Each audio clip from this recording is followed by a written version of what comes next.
오늘 말씀의 제목이 주보에 나와 있는 것과 조금 다릅니다. 말씀을 준비하다가 제목을 좀 바꿔야겠다는 마음이 있어서 혹시 마음이 불편하신 분들 계십니까? 파워 J들은 왜 바꿔? 있는 대로 해야지. 잘 모르시나? MBTI에 이 맨 끝에 J와 P가 있습니다. 이 계획형과 그다음 뭐죠? 즉흥적인 것이 또 있는 그런 스타일인데 어쨌든 죄송합니다. 파워 J들에게는 좀 바꿨습니다. 우리 오늘 옆에 계신 분들한테 좀 이렇게 인사합시다. 어떻게 인사하냐면요. 오늘 하나님을 깊이 만나게 되기를 축복합니다. 인사하겠습니다. 그리고 또 다른 분에게 성령님의 은혜가 충만한 시간 되기를 축복합니다. 아멘. 이 시간에 또 온라인으로 함께 예배에 참여하는 이 모든 분들도 성령 안에 믿음 안에 하나님의 은혜가 풍성한 시간 되기를 소망합니다. 그림 한번 띄워주시고요. 혹시 이 바이올린의 이름을 알고 계십니까? 바이올린이 다 바이올린이지 뭐, 그죠? 이 바이올린의 이름이 있습니다. 이 세계에서 가장 비싼 바이올린입니다. 혹시 바이올린을 연주해 보신 분들은 좀 알 수도 있는데 이 바이올린은 1719년에 만들어진 스트라디바리우스라는 이 최고의 명기입니다. 이것이 2014년에 경매 낙찰가가요. 지금으로부터 거의 10년 전이죠. 경매 낙찰가가 484억 원이었다고 합니다. 놀라지 않으시네요. 집에 484억이 있으신가요? 그런데 이것이 오래되었다고 해서 비싸게 팔린 건 아닙니다. 이 특별히 스트라디바리우스가 내는 소리는 정말 특별하다고 합니다. 그래서 수많은 학자들이 연구를 했지만 그 소리의 원인을 속 시원하게 찾지 못했다고 합니다. 요즘은 최첨단의 기술로 제작을 해봐도 무려 300년 전에 만들어진 이 악기에 대해서는요 전혀 따라가지 못한다고 합니다. 그래서 이 악기에 대해서 연구하기 시작했습니다. 미국의 테네시 대학의 학자들이 연구한 결과 이 스트라디바리우스의 제작 당시에 그때의 기후가 많은 영향을 끼쳤을 거라는 연구 결과가 나왔습니다. 스트라디우스가 만들어지던 18세기는요 유럽이 굉장히 추운 날씨였다고 합니다. 그래서 그 추운 날씨로 인해서 바이올린을 제작하는 그 나무의 나이테가 아주 촘촘하고 그리고 나뭇결의 밀도가 높아서 소리가 균일하고 음정의 변화가 거의 없었기 때문에 명기로 만들어질 수 있었다라는 결론에 이르렀다고 합니다.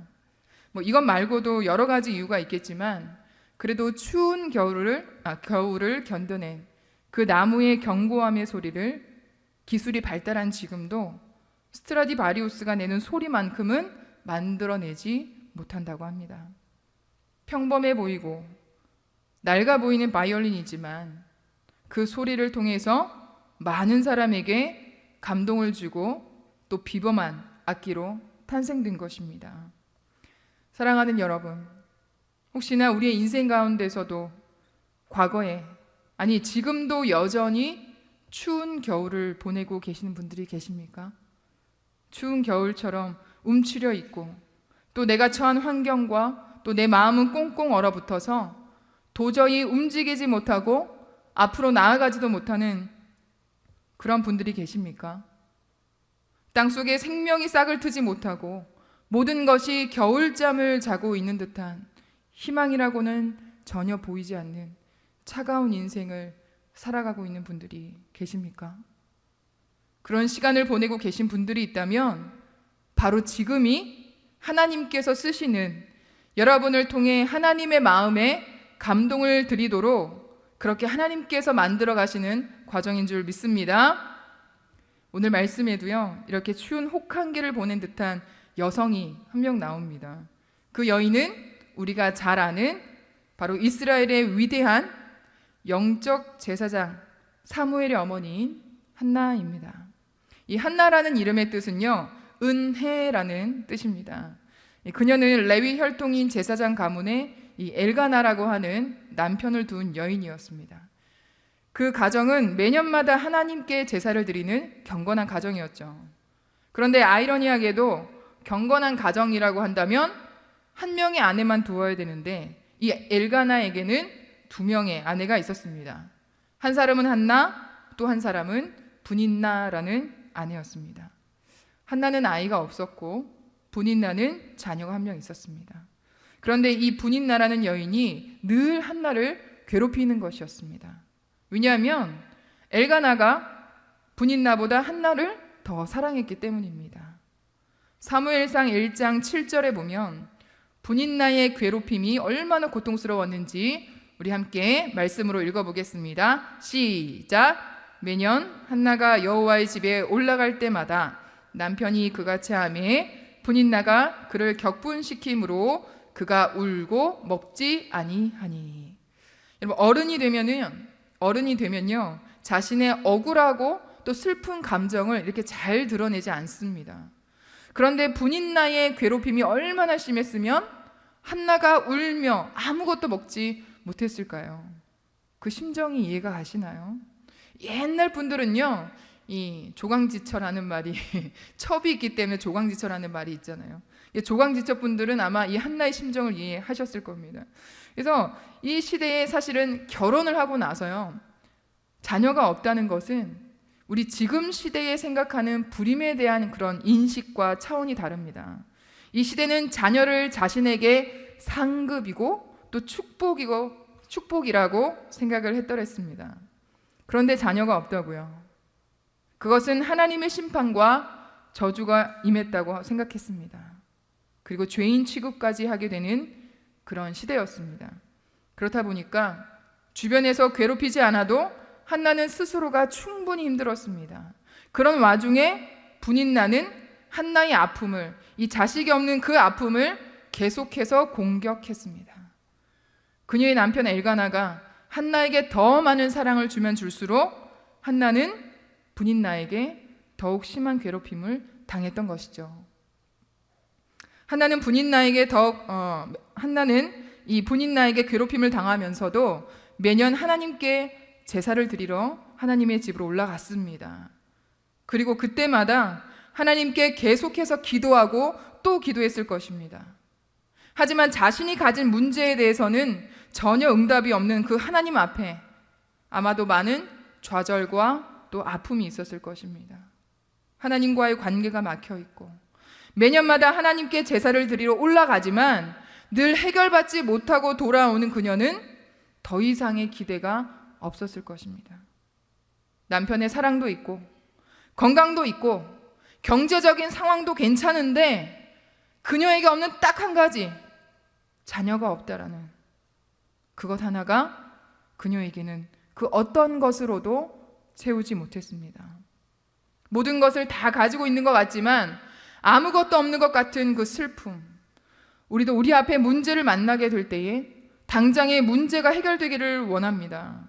그래서 그 문제가 해결이 되는 것이 우리는 기도의 응답이라고 생각을 하죠. 그런데 기도의 응답의 기준이 누구입니까?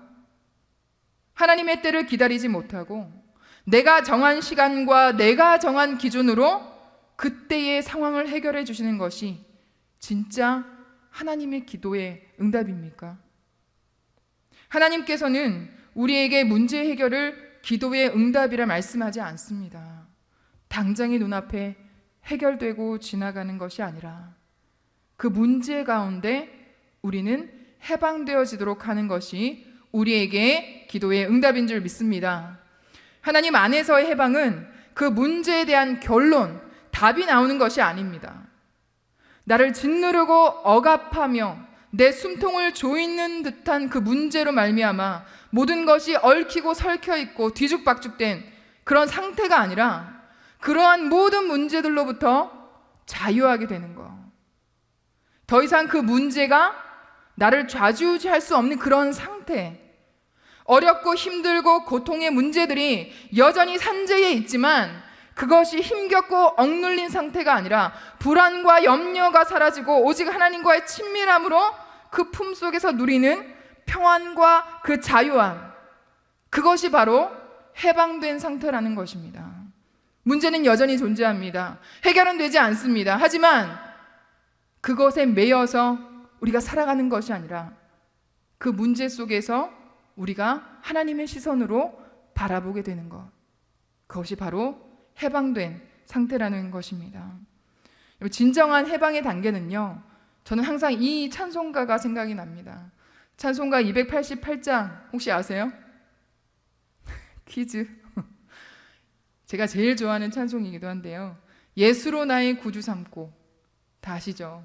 근데 그 찬송가의 3절의 고백이 저는 매번은 아니지만 가끔 이 가사에 제가 참 코가 찡할 때가 있습니다.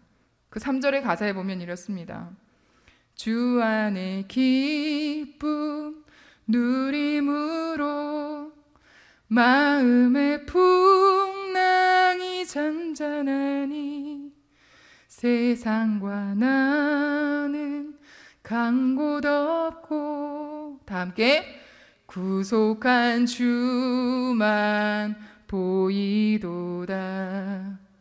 저는 이 가사가요, 진짜 해방된 상태라는 것입니다. 저는 이 해방된 상태를 그림으로 좀 한번 제가 보여드리고 싶은데요. 혹시 준비가 되어 있을까요? 네, 이게 뭘까요? 무대의 주인공입니다. 무대의 주인공. 뭐냐면 무대에 수많은 사람들이 있을 수 있어요. 뒤에 밴드들이 있고요. 네, 보이지 않게 또 어떻게 보면 노래 부르는 사람들이 있을 수도 있습니다. 뭐냐면 이 무대에서 주인공에게 떨어지는 탑 조명이라고 하는 건데요. 주변에 수많은 사람들이 있어도 오직 이 조명 하나에 이 한 사람만 보이는 것입니다. 하나님의 시선에서 볼 때에 우리에게 하나님은 수많은 사람 중에, 믿지 않는 수많은 사람 중에 믿는 자들을 이렇게 바라보시는 상태, 그리고 내가 하나님을 이렇게 바라보게 되는 상태, 저는 이러한 그림을 보면서 해방된 상태가 해방됐다라고 하는 그 느낌이 이런 느낌이 아닐까? 그리고 또 한번 보여주십시오. 아기를 보여주고 싶은 건 아니고요. 이 카메라 기법인데 제가 사진을 잘 못 찾아서 이 아웃포커싱이라는 이러한 용어인데요. 이 사진을 찍을 때 피사체라고 합니다. 피사체는 지금 사람이죠. 아기인데 아기는 선명하게 보이고 뒤에 배경은 흐리게 보이게 하는 것, 이것을 전문 사진 용어로 아웃포커싱이라고 하는데 저는 이 상태라고 생각합니다. 하나님의 시선에, 하나님의 눈에 우리가 이렇게 보여지는 상태, 또한 나의 문제들이 여러 가지가 많이 있지만 우리의 눈의 시선에 하나님만 보여지는 그러한 상태. 여러분, 세상의 모든 풍파 속에 있지만 그 풍파 속에 문제들은 보이지 않고 오직 예수님만 보이는 그 상태가 바로 우리에게 해방되어진 상태라는 것입니다. 여러분은 문제 해결을 원하십니까? 아니면 문제로부터 주님의 손을 잡고 해방되기를 원하십니까? 한나가 가지고 있던 어려움은요, 자녀가 없는 것이었습니다. 그런데 그것은 단순하게 한 여인의 불임에 대한 안타까운 이야기가 아니라 하나님의 깊은 뜻이 숨겨져 있었습니다. 한나가 임신하지 못하는 것은 바로 하나님의 뜻이었다라는 것입니다.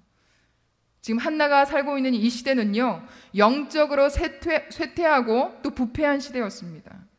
이 어려움 가운데 있는 이스라엘을 회복시키기 위해서는 간절한 한 사람의 기도가 필요했습니다. 그래서 하나님은 한나에게 이렇게 기도에 대한 중요한 사명을 주시기 위해서 그녀의 태의 문을 닫으셨던 겁니다. 이러한 하나님의 뜻 가운데 그녀는 하나님께 기도함으로 하나님의 뜻을 이루게 되었습니다. 이후에 그녀가 이스라엘의 위대한 영적 지도자 사무엘을 낳았고 또 그 사무엘을 통해서 다윗의 왕가가 세워지게 되는 그러한 계기가 되었기 때문입니다. 그렇다면 하나님께서는 오늘 이 한나의 기도를 통해서 우리에게 말씀하시는 하나님의 뜻은 무엇이며 또 우리가 어떻게 기도해야 하는지 오늘 말씀을 통해서 깨닫게 되기를 축복합니다. 먼저 한나의 기도는요, 첫 번째 심정을 통하는 기도입니다. 심정을 통하는 기도. 오늘 우리 함께 읽지는 않았는데요, 사무엘상 1장 15절 말씀입니다. 함께 읽어보겠습니다. 시작. 내 주여 그렇지 아니하니이다. 나는 마음이 슬픈 여자라. 포도주나 독주를 마신 것이 아니요 여호와 앞에 내 심정을 통한 것뿐이오니. 아멘. 그럼 자녀가 없는 한나가 하나님 앞에서 간절하게 기도하고 있는데 엘리 제사장이 와서 그녀에게 술 취했다고 그녀를 오해합니다. 그 정도로 제사장이 영적으로 둔해져 있었던 시대였습니다. 그때의 한나는 자신이 어떤 기도를 했는지 이야기하는 장면이죠. 여러분 여기서 한 번 더 띄워주시겠습니까? 말씀을 좀 띄워주십시오. 1장 15절에 보면요, 심정이라는 이 단어, 심정이라는 뜻은요 마음이라는 의미입니다. 그리고 여기에 통한, 이 통한다라는 것은요 쏟다, 물을 붓다, 흐르다 이러한 뜻을 가지고 있는데, 이 뜻을 해석해 보면요 한나의 온 마음을 쏟는 기도였다라는 것입니다. 심정을 통한 기도는요 온 마음을 쏟는 기도였습니다. 그 뒤에 16절에 보면요 그녀가 하나님 앞에 마음을 쏟아붓고 있던 그 기도의 내용이 나옵니다. 그녀가 아이를 갖지 못하는 원통함과 또 분인 나의 괴롭힘으로 인한 그 격분한 마음이었습니다. 그 마음을 다른 어떤 곳이 아니라 자신의 답답한 마음을 억제하지 못하고 하나님께 완전히 쏟아놓은 것입니다. 여러분, 마음을 쏟는 기도가 무엇일까요? 우리 시편 62편 8절에는요 그것을 마음을 토한다 라고 표현하고 있습니다. 그리고 마음을 쏟는 심정을 통하는 대표적인 그 기도의 모습이 누구일까요? 바로 예수님의 모습입니다. 누가복음 22장 44절에 예수님께서 겟셋마네 동산에서 어떻게 기도하시죠? 땀방울이 핏방울이 되도록 하나님께 기도하십니다. 그것이 바로 심정을 통한 기도라는 것입니다. 요즘 우리가 기도하는 모습과 한나의 기도하는 모습을 볼 때 어떻게 느껴지시나요? 나의 마음을 쏟는, 내 마음을 다 쏟는 기도를 하고 계신가요? 아니면 그냥 흘러가도록 아무 생각 없는, 그냥 하나님께서 알아서 해주시겠지라고 무기력한 기도를 드리고 있는가요? 여러분, 우리가 큰 소리로 하든 작은 소리로 하든 마음속으로 하든 아니면 기도의 형식이나 방법, 모습을 이야기하는 그러한 것이 아니라 기도하는 우리의 마음속 깊이에 있는 그 아픔과 고통과 슬픔을 또는 우리의 죄악된 모습을 하나님 앞에 다 쏟아내는 정확한 기도를 우린 하고 있는지 우리의 마음을 살펴보아야 됩니다. 제가 이 토한다라는 기도를, 이 말씀을 준비하면서 제가 청년 시절에 겪었던 일들이 생각이 났습니다. 제가 청년 시절에 있던 교회에서 전 교인 성령 수련회를 1박 2일 동안 간 적이 있습니다. 뭐 성령 수련회라고 해서 이상한 수련회가 아니고요, 뭐 능력받는 수련회 이런 거 아니고, 교회에서 1년에 한 번씩 전 성도들과 함께 기도만 하는 그런 수련회였습니다. 뭐 신유의 은사, 뭐 이러한 능력 그런 거 없습니다. 그냥 개인의 기도와 합심하는 기도, 단체, 뭐 공동체의 기도, 이러한 기도로 저희가 1박 2일 동안 했었습니다. 그런데 그 수련회 때에 제 동기 중에 한 명이 기도하다가 정말로 구토를 한 적이 있습니다. 실화입니다. 혹시 기도하다가 구토해 본 적 있으십니까? 네, 저도 없습니다. 그 친구는요 성격이 굉장히 밝고요, 그리고 교회에서 메인 반주자였습니다. 그녀가 가진 직업은요 학교에서 음악 선생님이었습니다. 그런데 그 친구가 언젠가부터 1년 가까이 사람들과 한마디도 하지 않고 사람들을 피해 다니는 것이었습니다. 지금으로 말하면 뭐 공황장애 같은 뭐 그런 우울증이었던 것 같습니다. 그런데 이 친구가 메인 반주자였기 때문에 어쩔 수 없이 이 수련회를 참여하게 됐습니다. 그러다가 갑자기 수련회 중간에 이 메인 반주자가 계속 피아노를 쳐줘야 되지 않습니까? 기도할 때 뭐 지금같이 음악을 틀진 않았습니다. 계속 저희는 아날로그로 피아노를 계속 치고 있는데 갑자기 피아노 소리가 뚝 끊기더니 갑자기 주야 하면서 뭐 그러한 기도의 소리가 계속해서, 기도의 울부짖는 소리가 계속해서 들리기 시작했습니다. 그런데 제가 이 소리 때문에 좀 무서워서 사실 눈을 떠보니까 그 친구가 자기 자리에서 토를 해버린 것입니다. 그래서 주변에는 이것들을 다 치우기 위해서 어르신들이 막 정리하는 그러한 장면이 있었습니다. 저는 그 친구를 보면서 진짜 기도하다가 진짜 토를 할 수도 있구나. 마음을 토하는 기도가 저런 기도인가. 마음이 아니라 몸까지 토해내는. 저는 그 친구를 보면서 정말 견디기 힘들고 고통스러웠던 제목이 무엇이었을까 참 궁금해졌습니다. 하나님 앞에서 모든 것을 쏟아내는 기도는 우리의 마음뿐만이 아니라 우리의 몸속에 있는 것이 나올 수도 있다는 것을 저는 20대 때 그 친구를 보면서 깨달았습니다. 놀라운 것은요, 그날 이후에 그 친구가 정말 빠르게 회복이 되었습니다.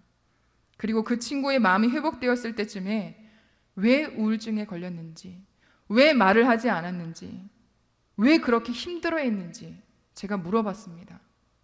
그런데 그 이유는 너무 길어서 궁금하시면 저에게 따로 찾아오시면 됩니다. 그래서 저는 그 이유를 알게 되었습니다. 그 이유를 듣고 나니까 저였어도, 저 같아도 그랬을 것 같더라고요. 그렇게 그 친구가 하나님 앞에 절규하듯 하나님 앞에 몸부림치며 떨며 기도할 수밖에 없는 그 상황 가운데 마음이 너무 괴로우니까 몸에서도 반응이 나온다는 것이 참 너무나 안타깝고 그럴 수 있다라는 것에 충격도 있었습니다. 여러분, 사랑하는 여러분, 이렇게 마음을 쏟는 기도를 저는 오늘 여러분들이 하나님께 드리시기를 소망합니다. 하나님 앞에 부끄러울 것이 무엇입니까? 감출 것이 무엇입니까?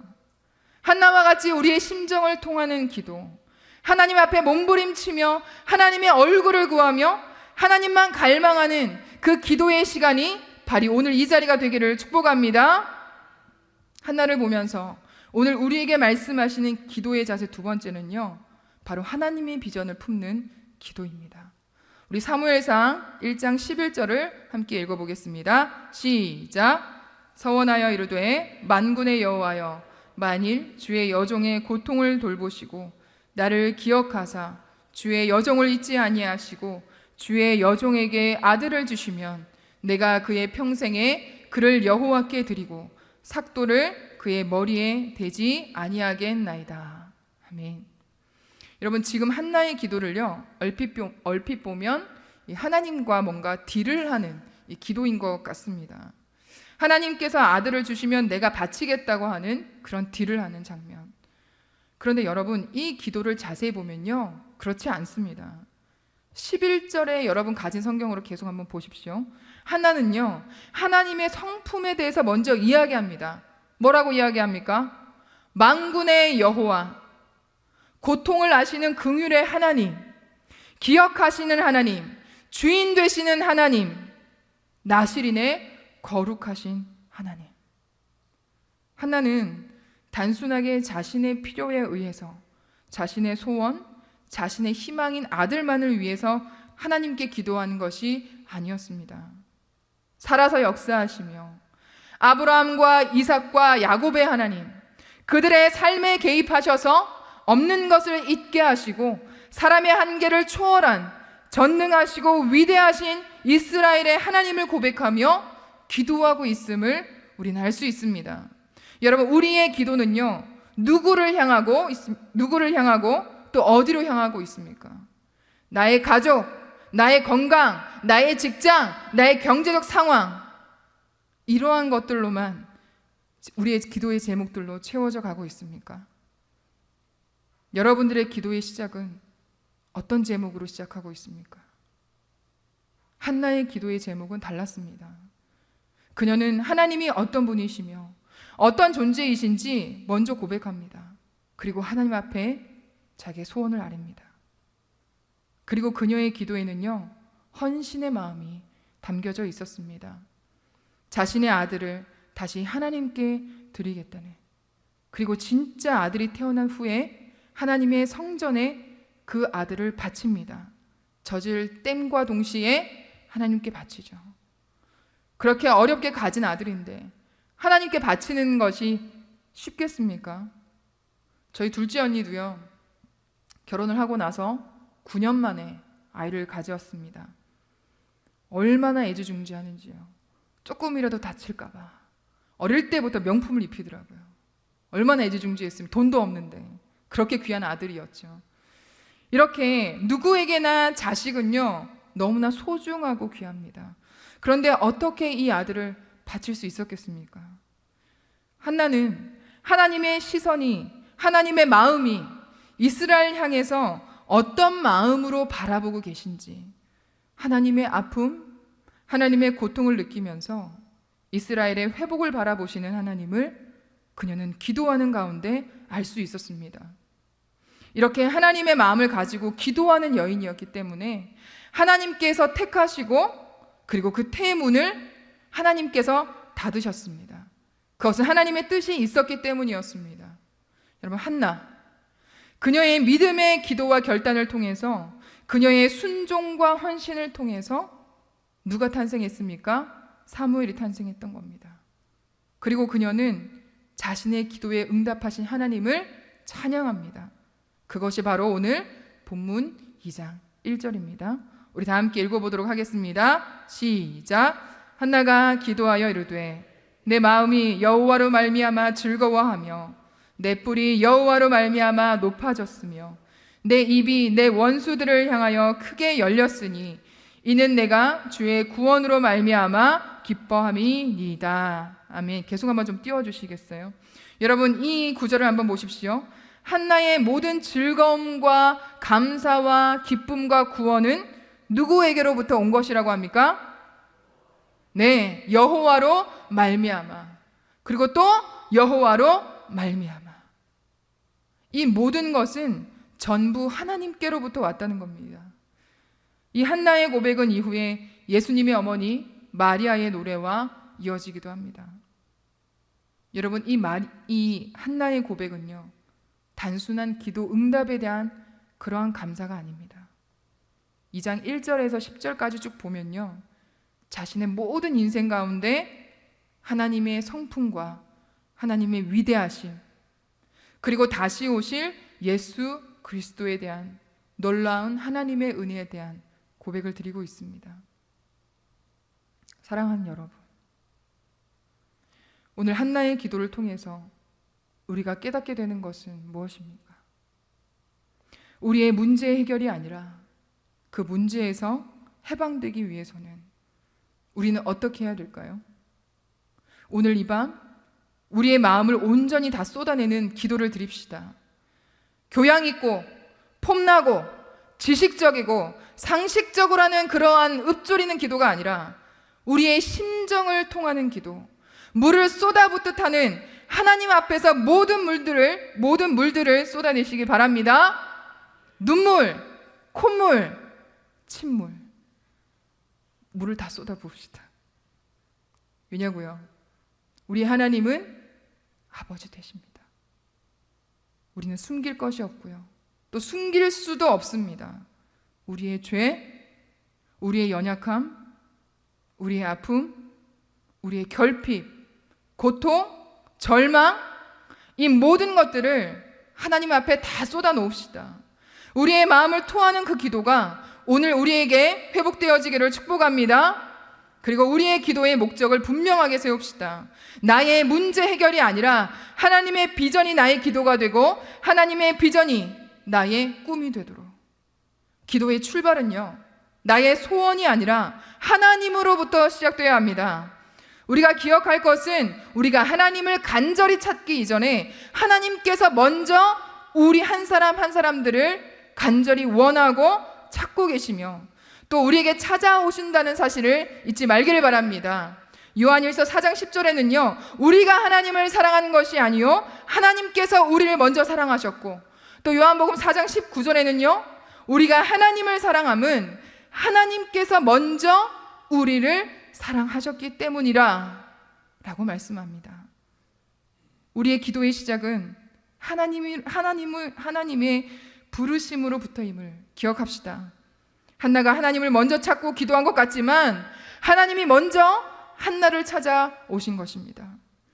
이스라엘이 영적으로 무너지고 쇠퇴하지 않은 그 상황을 보면서 이스라엘을 회복시키기 위해서 하나님은 한나라는 이 여인을 기도의 사람으로 부르시고 택하신 것입니다. 현재 우리가 가지고 있는 이 고통과 아픔과 슬픔은 우리의 부르심과 또 소명과 관련이 되어 있습니다. 한나는 그 자녀가 없는 그 슬픔을 통해서 그녀의 눈물이 기도가 되었습니다. 그리고 크고 위대하신 하나님의 역사를 이루는 통로로 사용되었습니다. 우리 말씀을 맺겠습니다. 여러분, 오늘 이 시간 피곤한 몸을 이끌고 이곳에 나와서 기도하는 여러분들의 기도는요, 결코 작지 않습니다. 그 기도를 통해서 오늘도 하나님께서는 하나님의 역사를 쓰시고 하나님의 나라를 이루어 가실 줄 믿습니다. 그 일에 우리를 부르셨고 또 우리를 동력자로 부르셨습니다. 여러분, 우리의 모든 문제의 답은요, 무엇인지 아십니까? 바로 하나님입니다. 우리 인생의 모든 문제의 답은요, 하나님이십니다. 하나님이 아니라면 우리는 모든 것을 가진 것 같지만 모든 것을 잃은 것과 같습니다. 하지만 하나님만 있으면 모든 것을 잃어버린 것 같지만 모든 것을 가진 자인 줄 믿습니다. 그렇기 때문에 우리의 기도의 지경을 넓힙시다. 당장 내 눈앞의 문제 해결로 하나님을 확인하는 것이 아니라, 아, 하나님이 계시구나, 내 문제 해결되었구나, 이러한 내 문제를 해결해주는 그러한 아주 낮은 존재로서의 하나님이 아니라 그 위대하시고 전능하시고 모든 것을 초월하시며 온 우주를 창조하시고 새롭게 하시는 그 하나님이 나의 아버지가 되시고 나의 하나님이 되어주시는데, 여러분, 오늘 한나의 고백은요 2장 1절에서 마무리가 됩니다. 그의 사무엘상 1장의 모든 한나의 그 삶은요 2장 1절로 마침표가 됩니다. 내가 여호와로 말미암아 그 하나님으로 말미암아. 그 고백의 노래에서 보여지듯이 하나님과의 관계 속에서 여러분, 땅에서의 문제의 해결이 아니라 우리의 영적인 해방이 이루어지는 날이 되기를 주님의 이름으로 축복합니다. 날마다 기쁨과 감사로 또 주님께서 주시는 그 은혜와 사랑으로 살아가며 승리하는 저와 여러분들의 삶이 되기를 주님의 이름으로 축원합니다.